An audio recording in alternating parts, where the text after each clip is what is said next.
Right, you have heard about touch tone, which actually answers quite a number of questions that I would have, both as teacher as well as a student.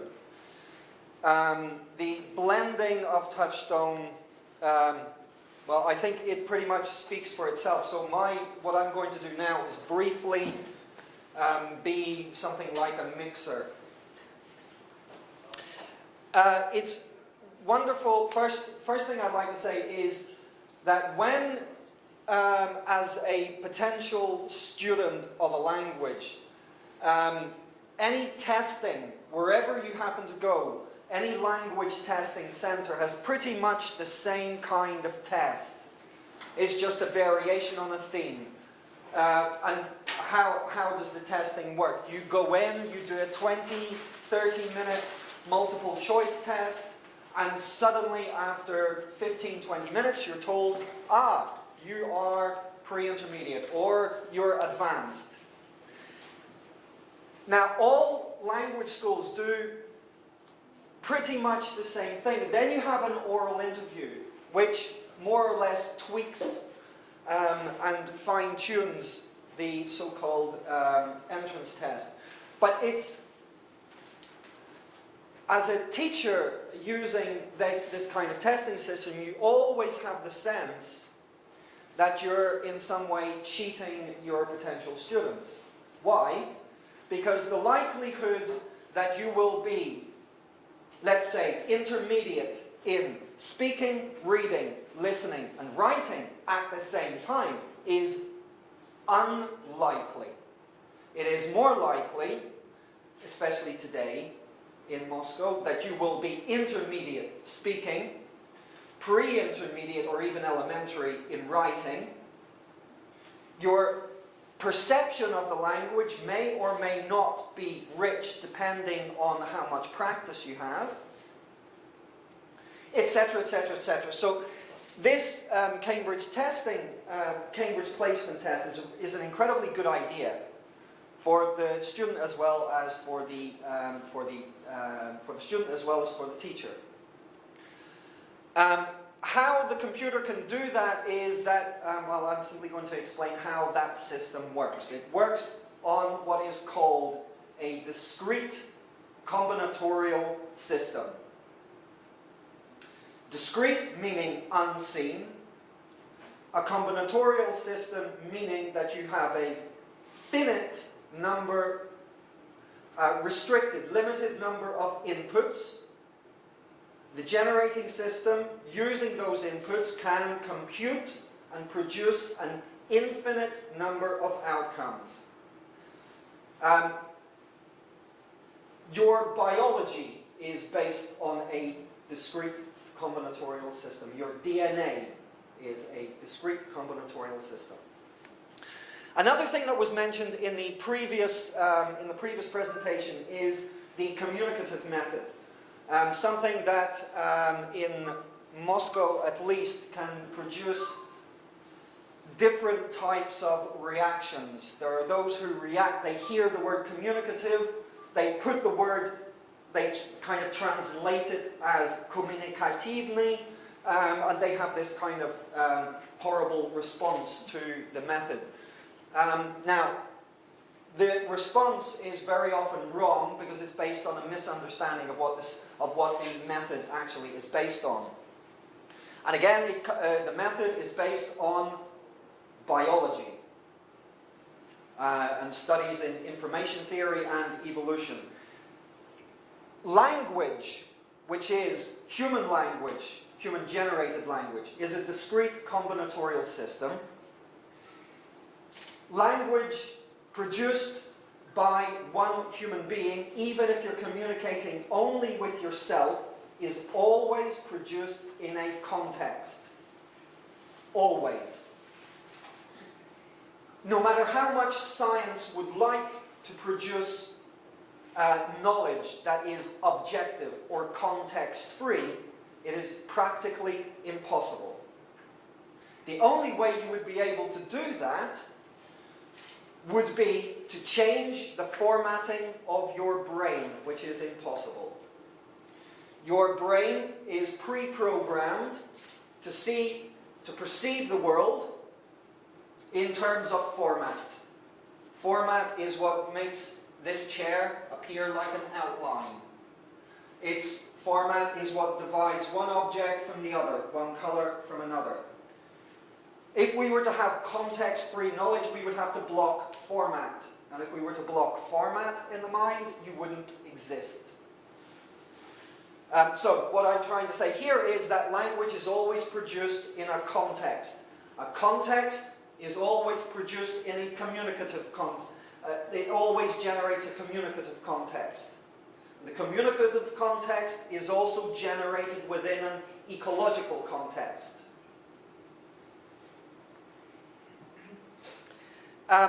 Another thing that was brought up previously is although not too much attention was paid to it, was the fact that Touchstone is based on North American English. Again, teachers, sometimes students have this response, oh, but I'm learning British English. Or I'm learning Nigerian English, or Australian, or something like that.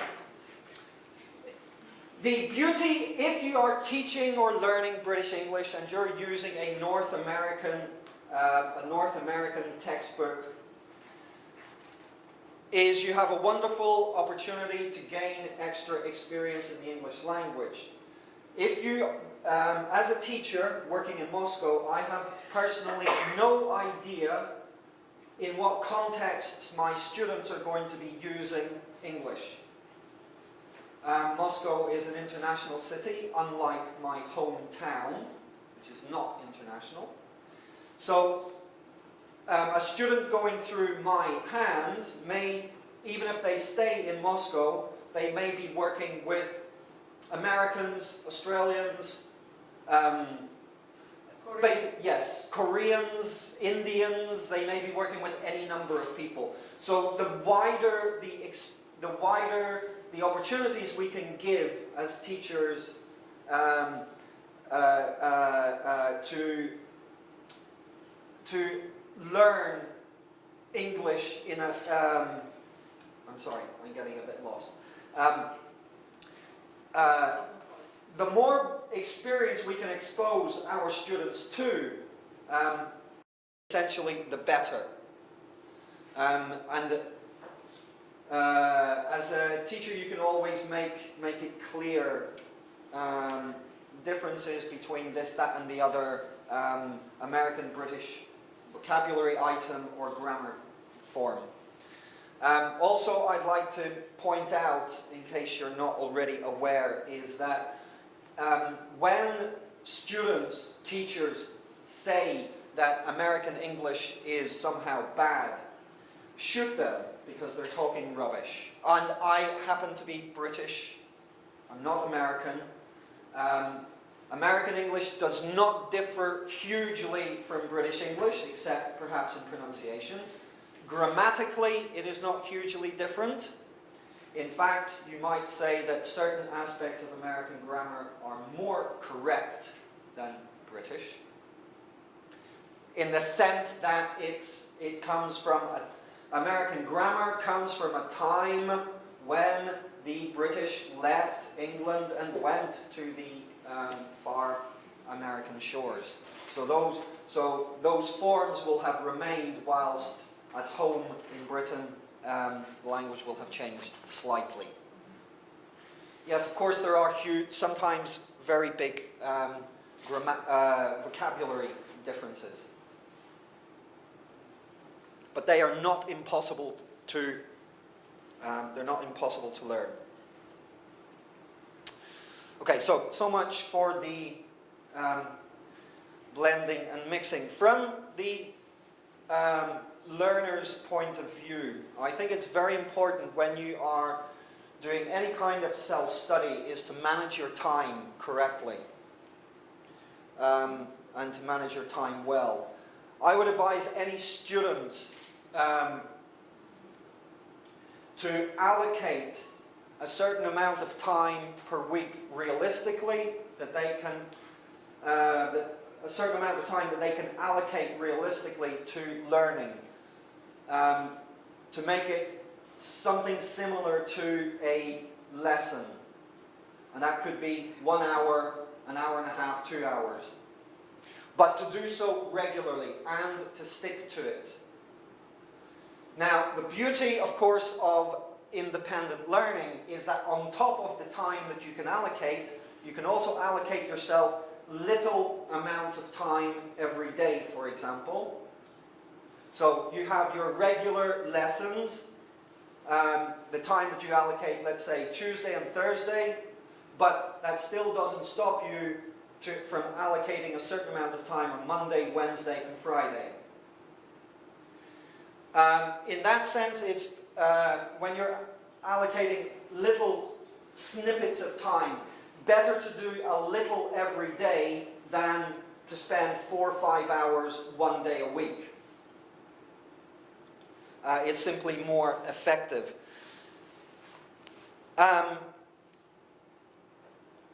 On top of all of the wonderful, especially with Touchstone, on top of the wonderful interactive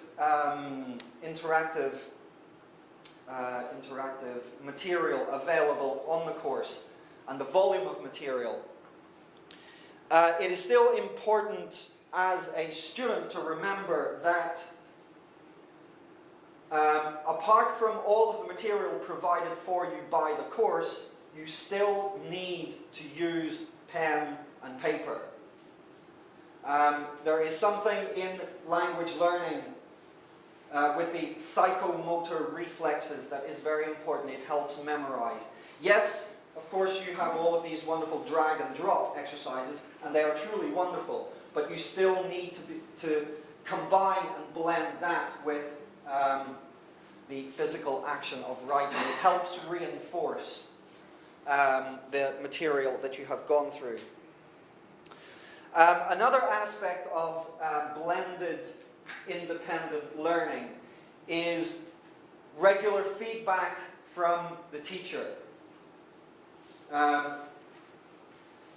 Be it via email or all of the tools that are available on the Touchstone course. And regular contact with the teacher can be not only online. I think also that offline contact, regular contact offline with the teacher is also important. So, for example, at the end of every module, you have, as a student, regular face-to-face meetings with the teacher. In terms of contact via electronic methods like, for example, Skype,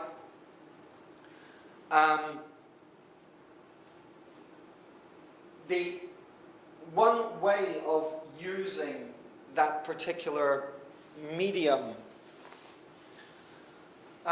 in terms of oral practice would be to get your students to prepare presentations that they can or to deal with problem solving, troubleshooting.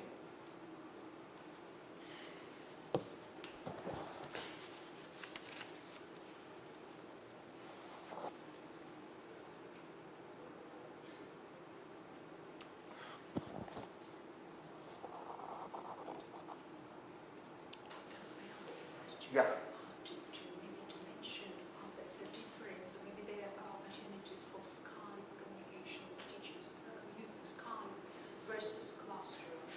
Mm-hmm. The opportunities.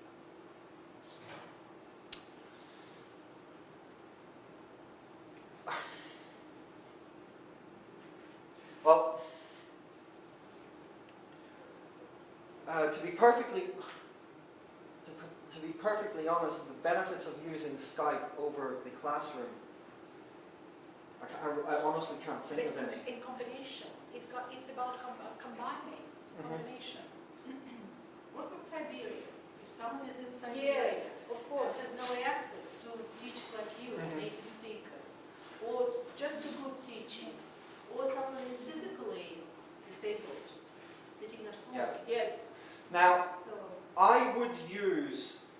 Skype as one tool in learning, not the only tool for That's why we're learning. talking about blending Uh, of The wonderful thing about this Touchstone course is how so much is already done for you as a teacher, and a lot is, of course, put in for the student as well. The contact with the teacher via Skype would be on a purely communicative basis.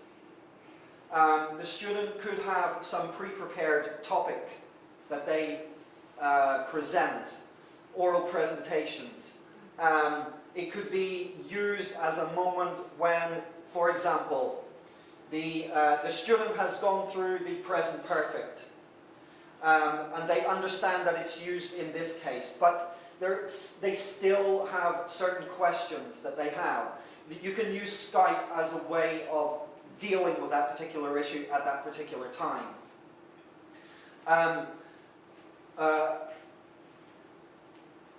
However, I would not have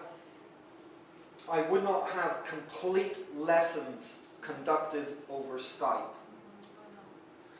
Why not? Because there is always, no matter how good your computer system is, no matter how good your internet connection is, there's always a delay between you and the person you're speaking to. This always happens. At some point over an hour, you're going to have a delay. And it's incredibly irritating when you're speaking and you can hear your own voice. Or you're speaking and there's maybe a 5-6 second delay between what you have said and whether or not the person that you're speaking to can hear. And then you need this constant repartee of, oh, can you say that again? No, can you say that again? Oh, repeat please, Well, your connection's not very good. Oh, my connection's not very good. Right, but still, as we said, But- then there is no other way. So Yes, but of course, when there is no other way, then yeah, Skype it's incredibly useful. And not only Skype. Skype's only one example. You can do the same thing in Skype with Google or Facebook even. In fact, Facebook's probably more reliable than Skype in some cases. But yes, to be used in tandem with other forms of online study, it's very useful. Right, well, there isn't really a lot more that I have to say that maybe hasn't... questions. There's not a lot that I could say more, but it has already been said and said better. Yeah, can I Yeah, of add course. one idea, which is not my invention, but I know that some universities now practice student conferences in English quite a lot. It has become a fashion.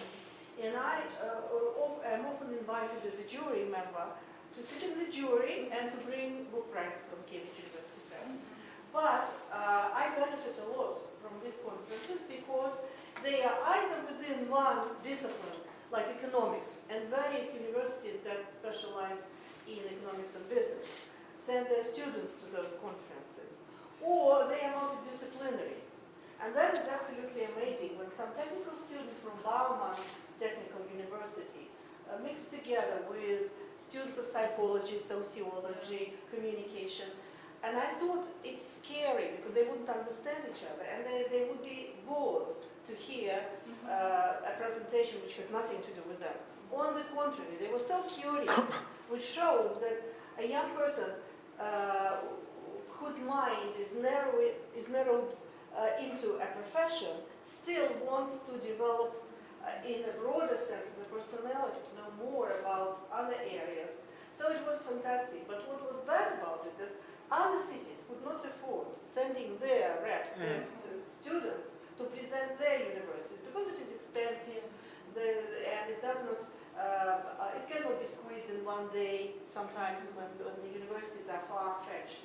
And they are dreaming of introducing a kind of internet conferences or Yeah. Skype, I don't know what. But it is a simple, technically simple thing. It should just be provided, thought out in advance, so that they could listen to presentations from Novosibirsk, Yekaterinburg, Perm, where huge universities and very interesting students are ready to communicate with Moscow students. Okay? Yeah, that's just triggered a couple of things that I think are probably the most important thing that I could have said is the beauty of independent online study is that you, as the teacher, can really tailor your course to the needs of the student. Now, this is something, again, that every language centre says that they do, but they don't. Believe me, they don't. Everybody does the same thing. But with independent study, you really can do this. You can combine, and you really can combine the needs of developing general English along with English for specific purposes, like IT or business, economics, etc. And you can actually really do this with multiple, you can really tailor to the individual needs with multiple,